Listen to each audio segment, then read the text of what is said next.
Good morning, guys. We are walking up the hill and we're going here. Stop it. David! What? Private. I just want to have a look. It's flat. That's amazing. It's on top of the hill, this bowling. Lovely. It's nice. Bowling club. There you are. Little clubhouse, team room thing. Oh, look at this. What a little spot to go bowling. On top of the hill. Look at there's a small. Yeah, look.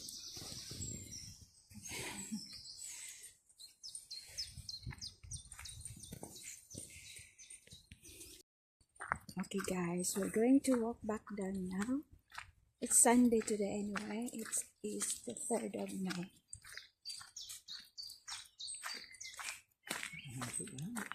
Ayan, Oh, that just, no, it's not. Just, mga kahoy.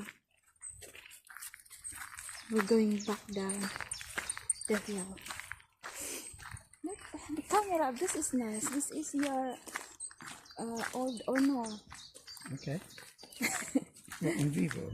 Oh, Vivo, not Ono. It's front and back.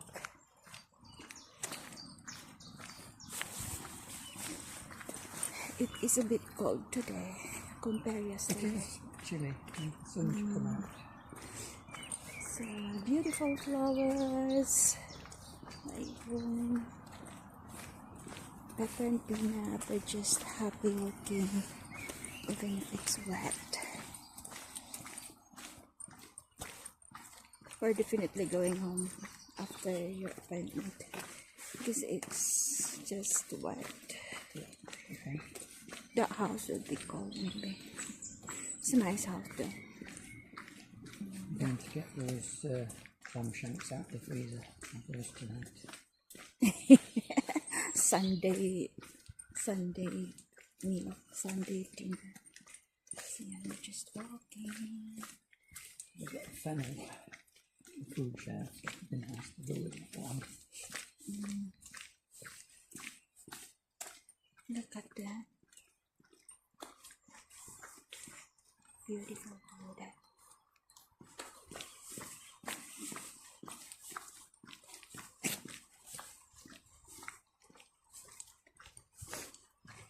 Okay, I'll see you at the bottom of the hill. Hi, we're on the other side of the road. We're just walking up the hill again. There.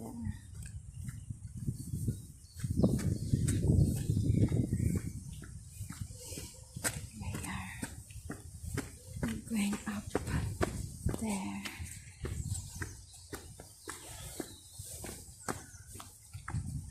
So kung makikita niyo sa likod, it's going up.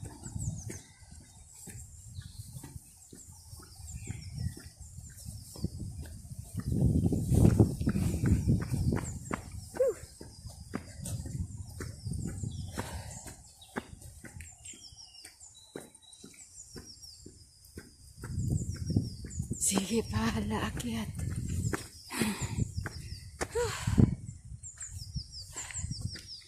Yan si Pepper si Peanut.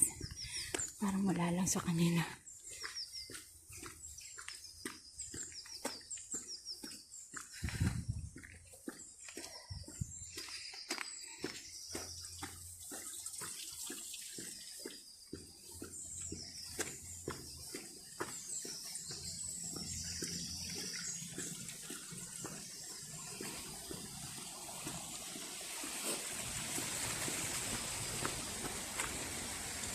Ganda.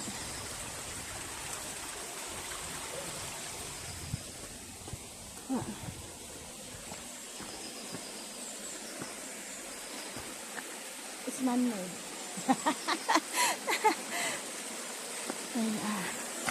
Come on.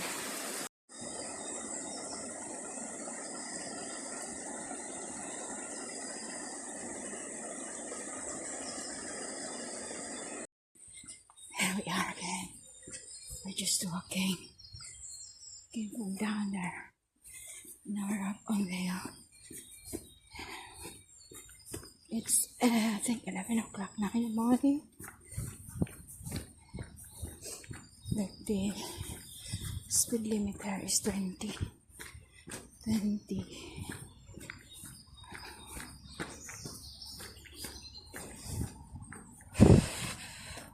May tinitingnan si David doon sa likod ko. Can't believe you got such big houses like this built on the side of the hill. Mm.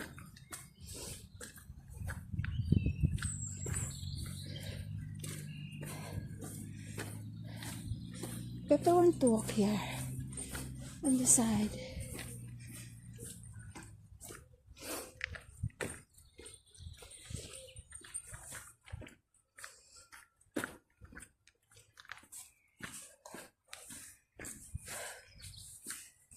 I'm looking out the window there.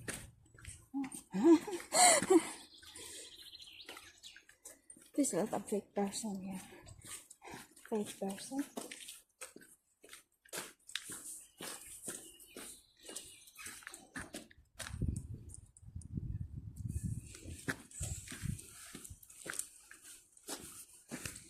How do you make this?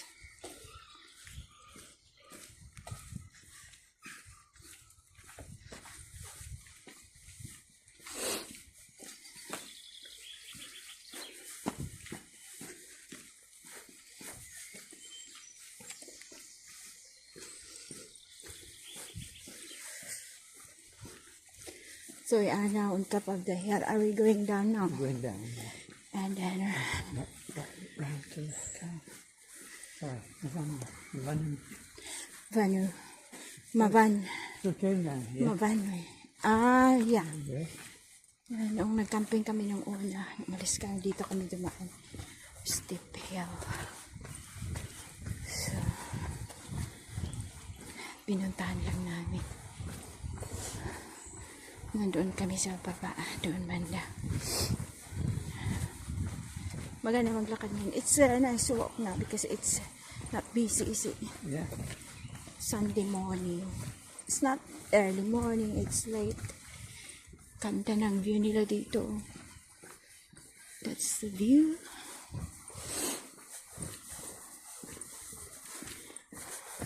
I want to know how these houses don't slide down there. Ano? The concrete. You know, in fella. There's a car coming. It's coming this way. So, yan. Ganda ng ano.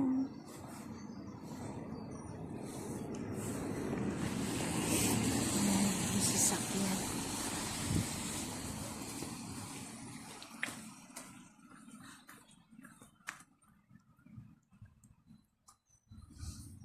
Kasama ko sa picture.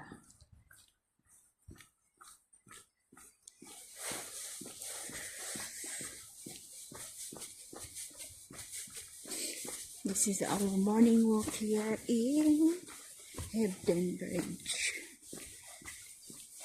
Hebden Bridge, is it? Correct, yes. Why this is bridge? Not Hebden Village. Nice flowers, golden road. Right away, right away to Jack Bridge.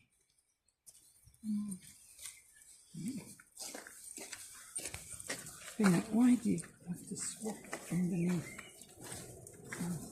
Okay. There's a car. Tabi tayo kasi may sasakyan. There we go. Car!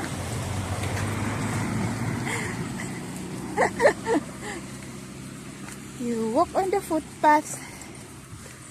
Yan, may simbahan dyan. I think it's a church and graveyard at the same time. Look, the time is 11:25. Oh, that motorcycle is going up.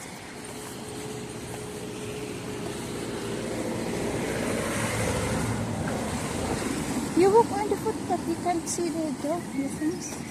You can't even hear them coming.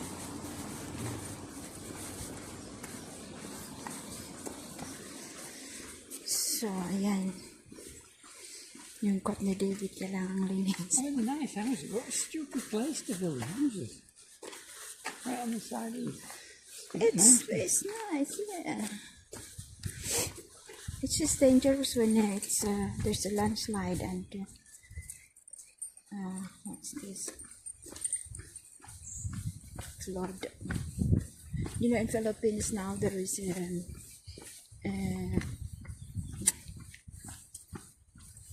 volcano erupted. Yeah, it's in Alba. I think that's the biggest. Taal volcano, kanya. No. Yeah, Taal, yeah. But you know where Alba? Like, Taal is in. I'm not sure. There's a car. There's a car.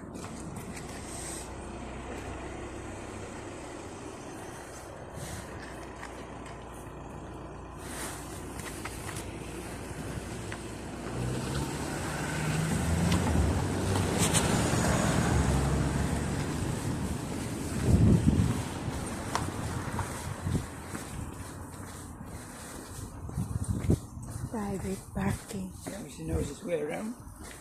Yeah. Why do you walk in the middle of the road?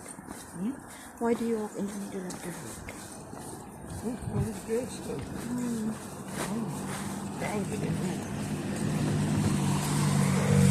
It's crowded. Sabi ko na nga simbahan tapos cementerio. Do you like living in that house right next to all these graves? No. No. Thank you. Robin? Robin is helping out. It's St. James Parish Church of Hebden Bridge. There's a car.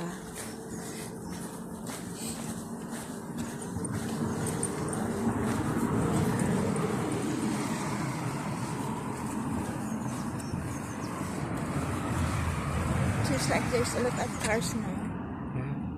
Helen, the daughter of Samuel.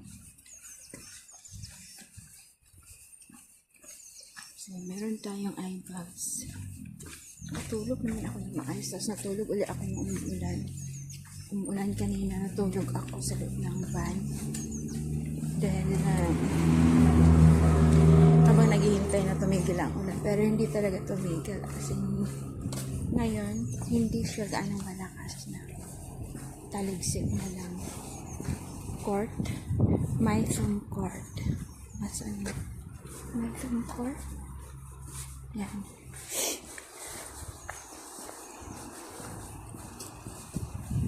Tapos uuwi na magdadrive na si David pupunta doon sa hospital. You're in Halifax?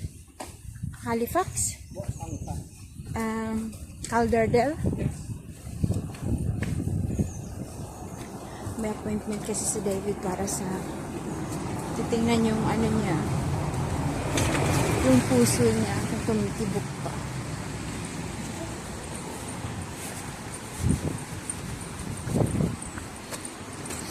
May ano kasi si David na stent. Minsan nahihirapan na siya uminga pag paakyat siya. Maglalakad paakyat.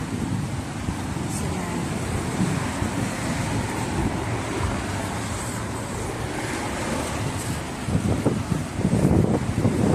there's an ambulance there. You can ride the ambulance.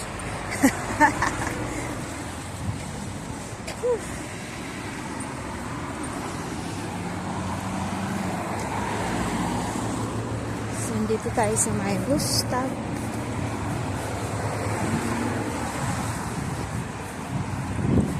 Naglakad kami dito kahapon. Ng hapon. Pumunta kami doon sa may Central Village. Sa open market.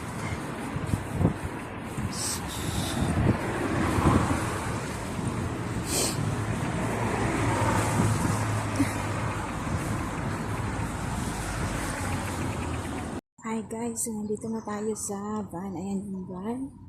Then may boat dun sa taas. And then dito yung pub. Yan. Yes. So yan, we're going now to the hospital. Ay. Yan. Bye, pub. Pub. The Stabbing Wharf. Padamisa yan. Iwanan na namin yan. Doon kami nagpark. Yung kapitbahay namin umuwi na rin. So, there's a car. It's busy. Busy. There's a car coming this way. Why is it busy? Because it's busy.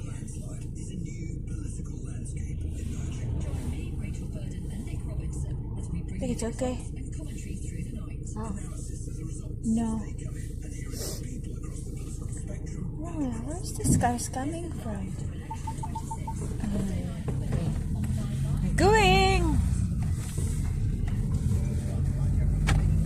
Yes, David and the dogs are just somewhere there.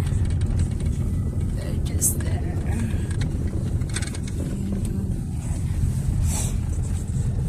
So yeah, so people come down. So, we were here yesterday. It was busy yesterday. And now it's getting busy as well. This Sunday.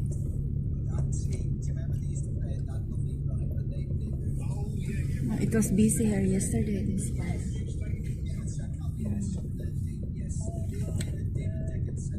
It's getting busy now. Now we went there as well. Yeah. Then kami kumain ng fish and chips.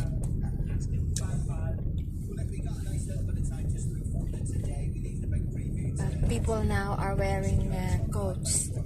Yesterday it was sunny.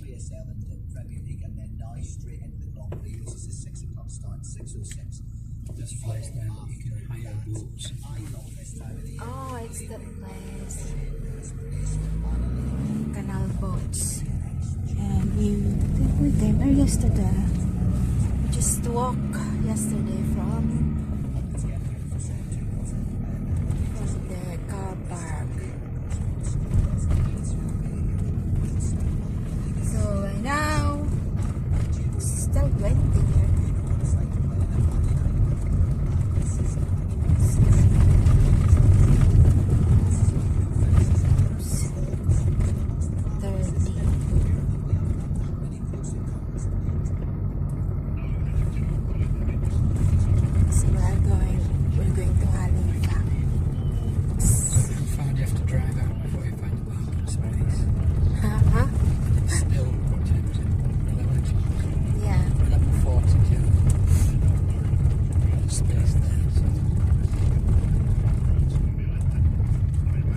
You want to come back?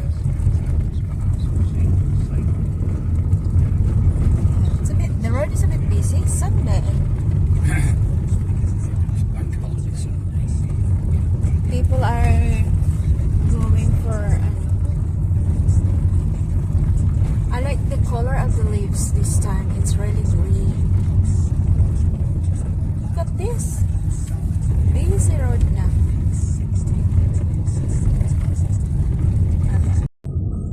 Come off next week. It's Holly Hamilton. Then we've got a 90-minute show next week because Rangers Celtic, because we're Celtic Rangers, Steve Crossman.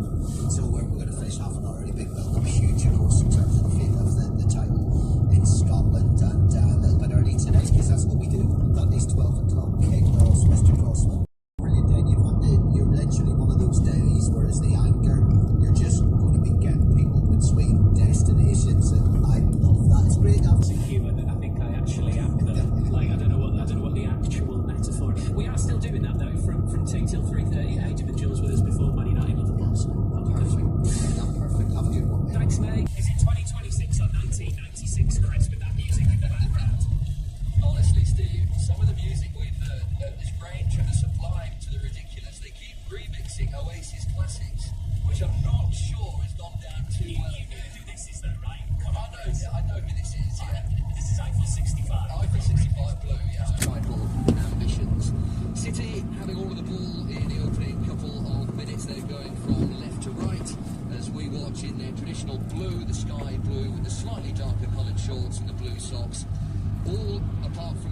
goalkeeper Ayaka Yamashita, who is a vision in blue and green. The blue, mind you, and this could be a really interesting 90 minutes. Yeah, absolutely is. Straight away, I'm really intrigued with regards to actually the way Liverpool have set up. I was thinking Kerry Holland might go into midfield, but they've actually gone with a 4-4-2 with Schillag up front with Olsen. And Schillag is away on the right-hand side of the penalty area for Liverpool. Squared across goal, and Holland was lurking dangerously. She just slipped at the crucial moment. Kasparai was lurking there as well for Manchester City to make sure she didn't get a touch on the ball. But that's the first opportunity of the game as Liverpool still ominously build forward. Fisk exchanges passes in the centre of midfield. Now the ball on this left-hand side with Alejandra Bernabé, the left back. Holland again on the left-hand side of the penalty area. Chipped across goal and headed over the top by Schillag, who's had a very industrious opening 2 minutes. It was her cross-come shot and then a header over the bar, comfortably over in the end. But Liverpool looking dangerous early on. I mean, I think it should be 1-0, to be honest. I mean, we talked about them going with the two up top, and I think that City could exploit that with the extra player in midfield. But at the moment, Liverpool look a real threat with the two up top, and it's a great ball into the box. And Schillag, you know, she gets here? up kind of 5 yards out. So yan si David. Punta sa hospital kasi may ano siya, consultation ng kanyang puso. Hindi, ano, yung veins, arteries. Arteries, di ba yung puso natin, mayroong, spiral, oh. Kita nyo? Yung spiral. Nako, kung nakita ni Peanut. Yan, sorry. So, yung arteries niya, di ba, ang arteries na nagpapump papunta sa ating heart ay 3. So, yung isa ay barado. Inanuhan na yan dati, parang nilagyan ng stent para siya magkanin. Kasi kumikipot na siya. So, nilagyan yun ng stent many years ago na. Tapos ngayon, parang pag naglalakad siya ng uphill na yung slope lang, yung hindi talaga yung uphill na steep, yung parang slope lang, yung dahan-dahan na pag-akyat. Nararamdaman niya na sumisikip yung ano niya, yung nahirapan siyang huminga. So ngayon kaya tumawag siya. Matagal na yun, buti na lang may slot na siguro may nag-cancel ng appointment. Kaya tinawagan siya kanina habang naglalakad kami. Di ba kanina may nagbi-video ako, tapos tinigil ko yung video ko. May tumawag sa kanya. So yung hospital tumawag sa kanya na kung pwede siyang pumunta ngayon as soon as possible. Dahil nga siguro wala silang may pasyente na nag-cancel ng appointment. So yan, kaya yun. Dito lang kami nag-park, walang bayad. Kasi pag doon sa may bayad, hindi, ang saglit lang naman si David. So naglakad lang siya. Kung saan ba yung hospital? Nalilito ako. Something around there. Kasi doon si David, siguro sa loob ng pader na to. So yan, ang ating update ngayon. Bye for now.